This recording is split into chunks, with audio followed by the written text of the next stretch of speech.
Hello అండి, అందరికీ నమస్కారం. వెల్కమ్ టు చిన్నారి వంటిల్లు. ఈరోజు మేము చామకూర పొట్లాలు కర్రీ ప్రిపేర్ చేస్తున్నాము. సో దానికోసమని ఇవి చామకూర ఆకులండి, ఇంట్లోనే పెరిగాయి, మాకు తీసుకొచ్చాము.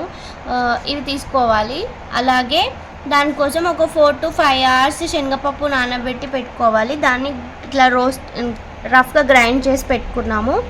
దాంతోపాటు దాంట్లో కావాల్సినవి ఏంటంటే కొంచెం జీలకర్ర, కొంచెం పసుపు, టేస్ట్కి సరిపడా సాల్ట్, ఇంకా మిరపకాయలు. దాని ప్లేస్లో ఎండుమిరం కానీ ఏదైనా యూస్ చేసుకోవచ్చు. ప్లస్ చిన్న చిన్నగా కట్ చేసి పెట్టుకున్న ఆనియన్స్. సో నెక్స్ట్ ప్రాసెస్ ఏంటో చూద్దాము. సో ఇప్పుడు ఏంటంటే స్టవ్ ఆన్ చేసుకొని గిన్నె పెట్టేసుకొని ఆయిల్ వేసుకోవాలి. ఆయిల్ కొంచెం వేడవగానే దాంట్లోకి మనం కట్ చేసి పెట్టుకున్న మిర్చి యాడ్ చేసుకుంటున్నాము.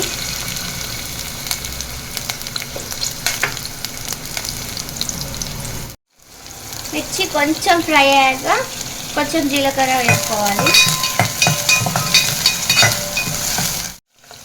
ఆవాలు వేసుకుంటున్నాము.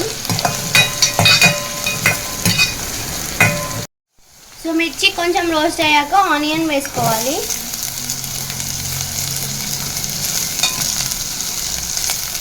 సో కొద్దిగా కరివేపాకు వేసేసుకొని కలుపుకోవాలి. సో ఈ ఆనియన్ మంచిగా గోలిన తర్వాత స్టవ్ ఆఫ్ చేసేసుకోవాలి. సో మనం గ్రైండ్ చేసి పెట్టుకున్న పప్పు ఉంది కదండి, దాంట్లోకి ఇప్పుడు మనం ఫ్రై చేసి పెట్టుకున్న ఆనియన్ మొత్తం యాడ్ చేసేసుకోవాలి. దాంతోపాటు టేస్ట్కి సరిపడా సాల్ట్ కూడా వేసుకోవాలి. దీంట్లోకి కొంచెం పసుపు కూడా వేసేసుకొని ఇది మంచిగా మిక్స్ చేసుకొని మనం ఇందాక ఆకులు చూసాం కదండి, దాంట్లో అది ప్యాక్ చేసుకోవాలి. మీకు చూపిస్తాం ఎలాగో.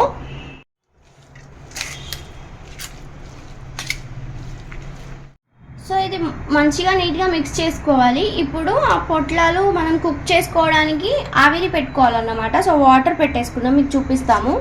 స్టవ్ ఆన్ చేసేసుకొని ఒక గిన్నె తీసేసుకొని వాటర్ ఇలా ఒక 2 to 3 glasses ఆఫ్ వాటర్ తీసుకొని దానిపైన ఇది పెట్టేసుకోవాలి. ఇది పెట్టేసుకుంటే వాటర్ మంచిగా బాయిల్ అవుతాయి అన్నమాట. ఆలోపు మనం పొట్లాలు ప్యాక్ చేసుకుందాం. చూడండి, ఇలా ఆకు తీసుకొని మనం ఇందాక ప్రిపేర్ చేసుకున్న స్టఫ్ ఉంది కదా, అది అందులో పెట్టేసుకొని ఇలా మొత్తం ప్యాక్ చేసుకోవాలన్నమాట. పొట్లంలాగా కట్టేసుకొని థ్రెడ్తో చుట్టేసేయాలి. చూడండి, ఇలా మొత్తం పొట్లంలాగా ప్యాక్ చేసేసుకోవాలి థ్రెడ్తో. దీన్ని ఇప్పుడు మనం అక్కడ వాటర్ పెట్టేసుకున్నాం కదా ఆవిరికి, దానిలో పెట్టుకోవాలి.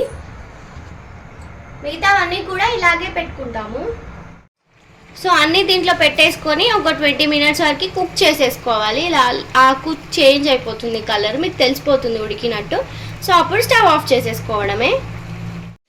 సో ఇంతే అండి, చూసారు కదా. ఈ థ్రెడ్ తీసేసుకొని ఆకుతో పాటే రైస్లో కలుపుకొని తినొచ్చు, బాగుంటుంది టేస్ట్. మీరు కూడా ట్రై చేయండి. ఆకుతో పాటు లోపల స్టఫ్ మంచిగా వేడివేడి అన్నంలో తింటే చాలా బాగుంటుంది.